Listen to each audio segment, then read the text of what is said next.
నమస్కారం, welcome to NSTV news. నేను షర్మిల. బులెటిన్ల ముందుగా హెడ్లైన్స్ చూద్దాం. ఎల్లారెడ్డి మండల కేంద్రంలో జానకంపల్లి గ్రామంలో ఈరోజు మదనన్న గారి కృషితో ఎన్ఆర్ఈజీఎస్ నిధుల కింద 5 లక్షల సీసీ రోడ్డు మంజూరు చేసినందుకు ఈరోజు గ్రామ కమిటీ ఆధ్వర్యంలో రోడ్డును ప్రారంభించడం జరిగింది.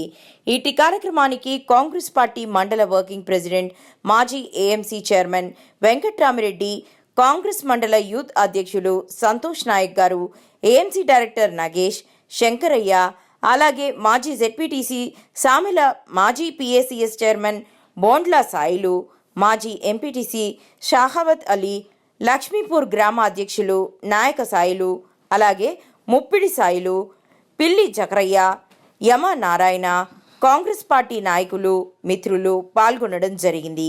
అలాగే జానకంపల్లి కుర్దు గ్రామ నాయకులు ఎమ్మెల్యే మదన్ మోహన్ గారికి ధన్యవాదములు తెలిపారు.